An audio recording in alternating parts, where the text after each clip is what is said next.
going to be PXG taking this Reno first Sita step. is your second team to qualify. Secure their spot in the Looking qualifying like it's the field. qualification, taking on the just Splat like World that. Series again. Cricket is looking at qualification.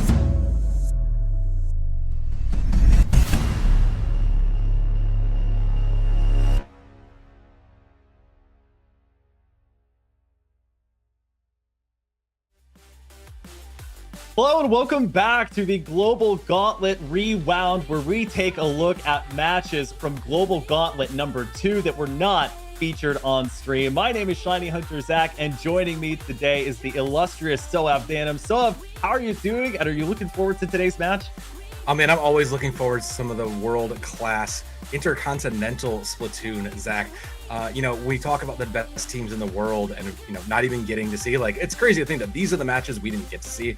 And considering this is maybe one of those matches that I think maybe people didn't want to see because we don't know too much about them, Vacuum World and New Meta really do kind of give us an interesting, I think, look at what is coming out of two places that, at least from my side of the pond on the NA, Vacuum World bringing a couple new faces in, but carrying some strong contenders, and New Meta coming in, kind of really pushing the boundaries of what you was showing us. I think this is going to be a very interesting match to really kind of tell us what you can do outside of the normal meta.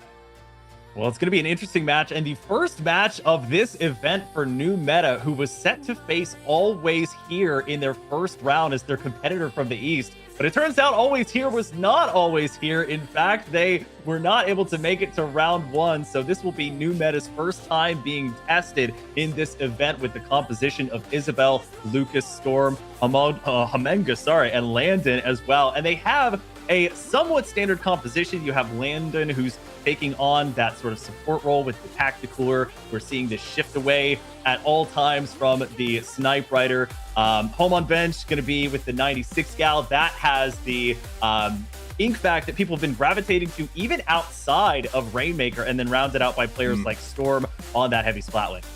Yeah, I do think actually we're now in a world where we're looking at Vac coming in and really kind of being the counter meta, kind of changing things up. I do think it is important. And I think the really interesting thing is we've also seen a world where Splatlings have been kind of, we were so used to seeing these kinds of long distance snipers get value with just the pick potential. So I'm very interested to see how Storm kind of handles this, being on the back line and putting out that same level of just pressure from the back line. Yeah, and a surprising amount of people have taken up the mantle of either the Ink Brush or just generally Ultra Stamp weapons, which we see Lucas have here, and then Isabel rounding things out with the dualies, and they will be taking on their competitors with Vacuum Wave. This is a team that we also have seen a ton of from the Japanese side of the game. They were in Area Cup round 3 with Negi Torodon on that Splat Roller. This could be such a tough weapon to take out, especially when they're able to go forward with that curling bomb and set up in just about any position. Yeah, I was going to say, and considering how much value you get out of that roller and just positional control, really kind of daring to take the space while Minarai Samurai Kasato is just holding down that back end, it's going to be very, very interesting to see. But I do question a little bit, Zach, the flexibility here. There's not a lot of, flexibility to come to channel. When we go to different maps, sometimes we need to play a little bit more vertical. There's no blasters. There's nothing to really kind of balance it out. So it really does kind of put a little bit more pressure on these players to perform at the highest level on their weapons. Yeah, Uton kind of rounding them out as well with the NZAP there. You can see the Tri-Slosh and Evo also under their belt. And you have to credit players like Samurai Kasato for helping to bring the prevalence of the E-Leader into the Western scene, which was very much so for a long time dominated by the Snipe Rider 5H. As we get set for our strike system here, of course, for the first game, both teams going to be striking 2 stages that will remain off the board for the duration of the match. And then for game 1 only will be a random selection before we get into a format where the winner will strike 2 stages and the loser will be selecting one. Vacuum World here, so have striking Urchin Underpass and Humpback Hump Track as their selection. Yeah, but Meta's going to come back with Barnacle and Diamond Eel Tail, and we will end up over on Scorched Gorge, which is going to, I think, be a little bit more interesting for both of these teams. It does allow your leader to get so much more value playing from those safe distances, but it also likely means we'll get the Hydra to come out too as well to match that. So, keeping an eye on that and playing to such a wide zone, Zach, is going to be such a difficult thing for these teams to manage. They're going to have to control the space so very well if they want to win this map. Certainly a double-edged sword as we get into game one. Splat Zones on Scorch Gorge here. Taking a look, new meta going to be bringing in the heavy Splatling as well as the Dapple Dualies. That'll help them get back into the action. It is going to be the Nouveau variant. You do have to keep in mind that is the Reef Slider version. So they're going with multiple of their specials, Isabel among them, for high offense and trying to maybe counter this Splat Roller that we know is going to be very effective for Vacuum World. Yeah, not quite able to do that, though, as the two immediately go down over onto the purple side for new meta. And, I mean, Casto playing on the low end here is an interesting angle. This is kind of what I was expecting, just vying until they can get that. This is what I wanted to see out of the side of Vacuum World, though. They're going to keep that pressure with the roller, and I love that pressure. Yeah, that is one of the main objectives of these shorter ranged, heavily aggressive weapons is camping these drop downs, and we can see it working well as new meta going 2 down here. Chiaki trying to track down this Inkbrush Nouveau to effectively be a trade with that roller, but weapons like the roller, they don't mind trading at all. They'll be right back into the action in no time. Yeah, the jump in will be there. 55 and counting down here with 4 minutes still left. And Isabel going to go ahead and take that Reef Slider all the way into the top. Does get enough, but not quite immediately punished on it. Means they go down 2 immediately. And once again, Vacuum World, I mean, Zach, they are just on fire. They are rolling here as they'll send out that cooler. Yeah, not even really needing Uton's Tacticaler for the moment. Samurai Costa will drop down for it, and they'll get right back on top of the grates, which you think would be the area more so locked down by the heavy Splatling, but Storm has not really been able to make great use of it. For now, the Anchor players keeping their distance. We do see the Ultra Stamp coming out, not finding any targets as of yet. And finally, after a lot of back and forth with this large zone, new meta will claim the zone, but for how long, I'm not sure. Negi Torodon locking down this middle installment, and they will help shift it back in favor of Vacuum World. And that is arguably the one thing that really works in their favor. A third is on Lulu is huge. That's the one thing that works in their favor. They do have that verticality to play with. A great shot from Kasato there. Make it 2. Man, this Vacuum World team is just on fire. They are not missing shots here, Zach. Yeah, they're getting picks at the short range extremes, long range extremes. They had a massive penalty that now seems like it is shrinking very, very quickly. And Negi Torodo just getting very aggressive, getting up on top of the ledge. That may be a domino situation here for Vacuum World, who did get aggressive. We do see Kasato in that flow aura state as well. Not many members going to find that Tacticaler either, and that gives new meta a different shot.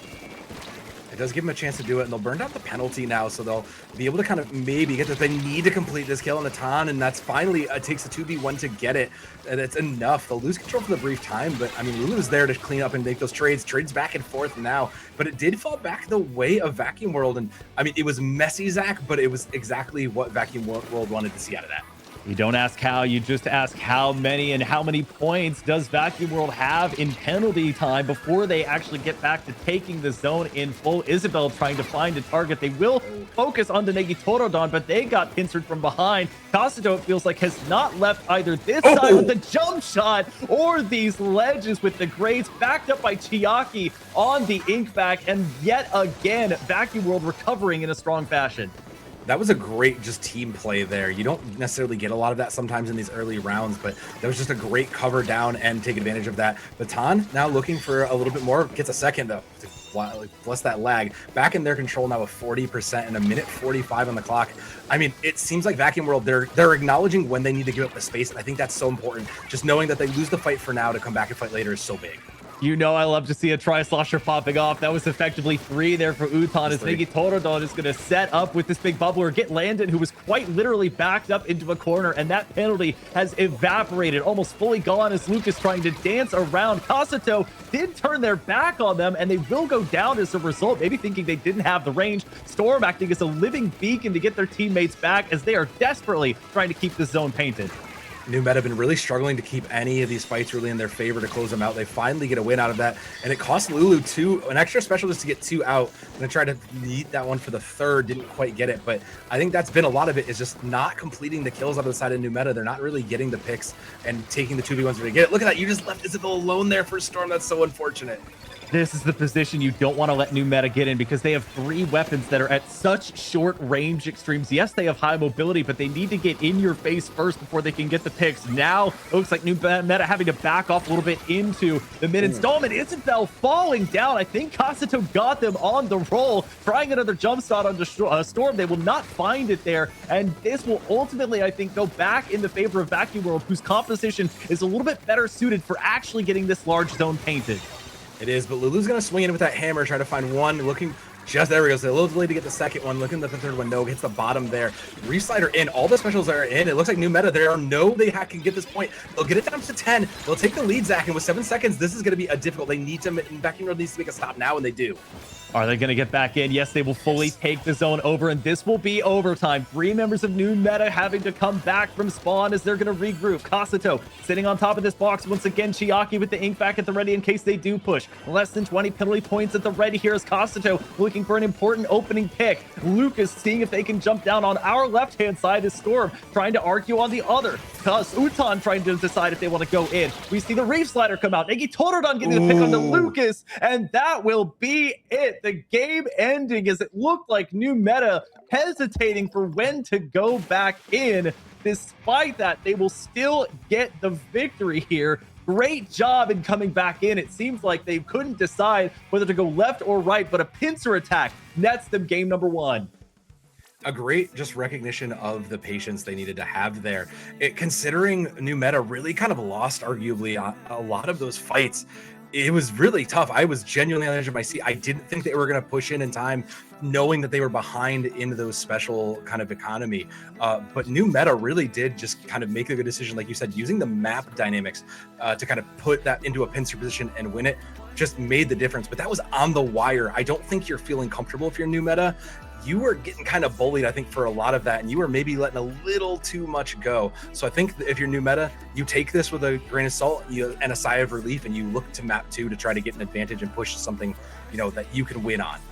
And from all sides, right? We talked about sort of the range disparity that Vacuum World has. Their weapons were still getting active regardless. Like their Tri-Slash-Nouveau, who's meant to be their more supportive player, that's another weapon that doesn't mind trading at all. I look back to this moment with Isabel, you can see multiple members of Vacuum World jumping in. Imagine if they had held that Reef Slider for maybe 2 or 3 more seconds and they get a multi-splat there. They get maybe even 3 picks off the back of that. And then we get into the overtime here where Vacuum World seems to have it under control, and just the little bits of paint and ink add up. Negi Totodon obviously not focused on the zone. They're in a 1v1 of their own. So that's a difficult pill to swallow. But to your point, I think Vacuum World, ultimately, a lot of positives to glean from that game. Oh, yeah. I think if you're Vacuum World, you're a little disappointed it didn't go your way, but you're very happy with the performance. I would say your comp just holds the space a little bit better, especially on a map like that. Having bubble, having roller, where you can play to the verticality, and your bubble, your roller can kind of play in that space a little bit safely with support, makes a huge difference. Now Vacuum World will have their map pick coming up, so I think they're going to try to move towards that similar space. It worked for them. You might just write that off as a little bit of an error, but all things considered, that's pretty big. And looking back, I think even the stats, Zach, really kind of confirmed that. Yeah, Kasato and Utan are going to regret not winning that one out with 17 and 18 splats, respectively. That is going to be an insane amount to carry forward. It just shows you that 5-minute game going into overtime, your stats can really pile up, but it's that objective-based play that is going to ultimately be the most important. We do, before we get to see it, Vacuum World stage pick, have to have 2 more stricken stages from new meta. Their first one will be Mincemeat Metalworks. That one, of course, not really in the meta these days, nor is Hammerhead Bridge, but they want to make sure that if it's something that they likely haven't spent as much time on, they don't want to go into it. And so going into Robo Ramen, which I think is a little bit more popular and a slightly smaller, more concentrated zone. It's a little more concentrated, but I'm a little nervous, Zach, because this is another vertical map. It's a little too hard for the roller to get a little just raw value on from the lower and higher levels. But I do think that this is a great pick overall. This is one of those maps that everybody scrims, everybody knows it. And if my guess is Vacuum World, this is probably just a comfort pick for them. Looks like we will get a change or 2 coming in. Looks like it will be the leader, and I do think that is... I do like that. I do think these change. I think, this is about what I expected. Well, and Utan going off of the Tri-Nouveau and over to the NZAP. Yeah. So we'll have that mirror match in the NZAP. I was wondering if you might want to shark around on these walls playing the Nouveau, as we see Lucas trying to get sort of a funky little pick there, is not able to find them, but does draw the ire of Chiaki, who drastically outranges them. In the meantime, new meta has taken over this zone. It may not be for much longer, and there's this focus from the Japanese squad here in Vacuum World of heavily prioritizing getting new meta away from the zone rather than immediately taking that zone back. Yeah, as I say, trying to play away from the space. Jackie going to go ahead and lose, unfortunately, even with the back up. Trades in now 2-2 as it still continues to roll in the favor of Vacuum World. Again, this is that space. Kasato now holding control of this middle zone with a cooler up means they're basically here. They'll throw down a bubble, and they should be able to hold this for quite a while. Zach, what a shutdown! Shut down the Reef Slider before they can get going. You have that startup animation. It's locked down. Also, just dawned on me the fact that the team Vacuum World does, in fact, have an Ink back on their team. Yeah. Shiaki helping represent them as they have kept this zone for a substantial amount of time. Now past the 25-point mark, Luke is trying to make something happen. They get Samaratan down. 3 down. It's basically a 2v1 right next to the zone. Negi Torodon thought they had a freer pick. They will, in fact, get it onto Lucas. A second one there in the jumping spot. The Reef Slider isn't enough to take this zone. They do stop them for just a second, but I think Sohav, this is everything from game one piling up in Vacuum World's favor. They pick up on the fundamentals where they left off, and as a result, it's a knockout for them in game two. Yeah, Zach, that was kind of what I was afraid of going to a map like this, is everything just kind of went their way. Not a single, fight loss, if you could even call it. It was kind of one drawn out fight, but I don't think there were even that many picks necessarily for Ebert's side. I think there might have even been a member who just didn't even go back to see the spawn. Just firmly in control of Vacuum World, even in those fights where it got very scrappy and specials were thrown in. We saw Chito throw the vacuum in. It just, even then, still firmly in control. They had the space, they had it. Yeah, Kasato did not die. Kasato just owned that middle space. And look, I watched Kasato in the previous Global Gauntlet. I mean, that man knows how to hit those shots with that sniper. And once they get control of the center, of a map, they just will not lose. They will give it up. They will hit those shots, and the game is over. And it's not as though, as we look at our next stricken stages here, Vacuum World, with those honors, that you're on this sort of majorly high plinth. They're low walls that, as long as you're well defended, you can stay on for just as long as you want. And most, if not all, of the weapons on new meta not able to affect that, as we see Manta Maria and Marlin Airport, almost the full iteration. They're stricken from the available stage pool. New meta now with the chance to pick what stage they go to. They're, of course, trying to retaliate. As we mentioned, fewer sort of tangibles that they can pick up on that worked, especially from that game two. They're going to have to go somewhere where they can maybe have more flank angles or the ability to take them by surprise.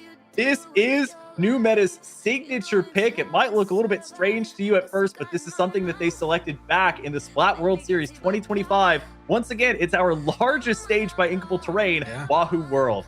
No, but that makes sense, right? They did very well on the previous large map. Wahoo World has a lot of different angles. It's great for long distance, but you can also hold short. You have a lot of small walls to cover your short, your short to mid range. I like this pick. I actually think it's very, very good. The question is, does Vacuum World respond? Because we've seen it. Once they get control of the zone, they will lock it down and control that space. No changes, Zach. I think we're good. I think this is going to be a good map. I mean, I think the strategy for both teams, right, is drawing them off of the zone, especially in the case of new meta and Isabel going over to arguably one of their signature weapons, but one that we do not see very often in those Dark Tetra dualies. That is going to also, similar to the Dapple Nevo, have the Reeve Sliders. We see Lucas going down in that sort of moat-like area under the zone. New meta will claim it first, and they will back off Samurai Kasato, who has to be one of their focal players for this game 3. Yeah, and their range is not as big. Chikai gonna go ahead and throw in that, but Lucas is gonna get into the background. It'll be a Reef Slider just to deny that, get in and trade it out as the specials continue to flow through. It will check back and forth, but it does land onto Vacuum World. Yeah, with Lucas missing that and the bubble down, it will put the lead back in control of Vacuum World. Yeah, much more concentration specifically on the zone than I would have thought. You can see new meta kind of scrambling around, playing in this sort of underbelly to where they can set up. Kasato does not know what's coming. Took maybe a little bit longer than it should have, but Lucas getting the pick there will have the Ultra Stamp to boot. New meta gets what they wanted in the fact of taking over the zone, but at what cost? As it looks like the rest of Vacuum World was well prepared for this onslaught. I will say that's the one thing I'm admiring about Vacuum World's play here is they're very focused. You'll see 2 and even 3v1s on whenever they see Lucas or a target just in isolation. But if they lose that opening splat, Zach, it seems like the rest of the fight just doesn't go their way. Yeah, maybe they noticed that their anchor could be collapsing and they just send it forward to take down anybody that's trying to take advantage of what they thought would be chaos. As Kasato right back into the power position, Storm throwing that wave breaker over, gets taken down shortly after. So maybe being locked in that animation, not the best thing. Negi Torodon waiting for anybody to come down. They were just a second too late, but does end up getting Lucas as well. This is still going well in Vacuum's world favor, even when it appears that New Meta has the player advantage. They do have the player advantage, but right now the point advantage is going the way of Vacuum World. 13. Bubble is down, and Negi Todoro is hugely in control of that. Manages to get out of the way, but Lucas gets one, gets two, looking for the third. But no, they had to play the point. That was just some critical mistake, Zach. That's so tough. They lose three members there. You think the Ultra Stamp might be enough to take it. That is one of the few situations a lot of players tend to throw the Ultra Stamp to try and get a dedicated pick rather than holding on to it, but you need that for the zone. The explosion not going to be enough to take the zone by itself, and for the second game in a row, Vacuum World going to take it. We go straight to a replay cut of a Vacuum with Chiaki here, who is going to somehow survive that reef slider that came through, and it just seems like the composure that Vacuum World had, it felt like they never truly left or got taken out of the zone area at any point. No, they were definitely in the driver's seat the whole way through, Zach. And even, through those small picks, it seems like when Lucas was trying to create that distraction, trying to do what those brushes tend to do, which is go and be the distraction, it seemed like Vacuum World just said, no, we're not doing this. We will shut you down. We will turn around. You can have the point for a minute. That's fine, but we will come back and keep the focus on. And I think that's kind of the difference right now, is that Vacuum World, they're acknowledging the small problems, teaming up and conquering them together.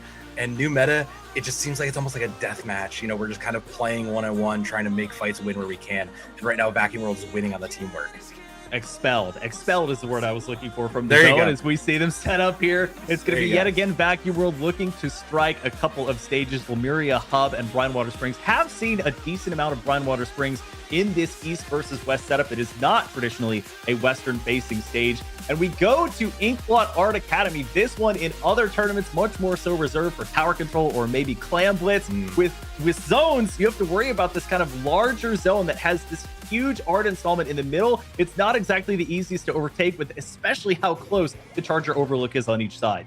Yeah, I was going to say the Charger also is in a bit of an odd position. You have to play forward, making yourself a little bit more vulnerable, or you have to play from the top of the box if your team has control. So it does put your backline in a little bit of a precarious position. I do expect Lucas to get in and actually kind of thrive here based on just the channels alone that he should have to kind of play around and get on the backline with. So potentially deciding game 4 is New Meta trying to take it over to a game 5, but Vacuum World getting in on the lower angles here. You can see Chiaki mainly protecting Negi Torodon. They want that roller to be their main aggressor here, as we see Chiaki coming out of that ink pack and instantly getting a pick. They're locking down these low walls that they know these mid and long range players are going to stand on, in particular that heavy splat lane.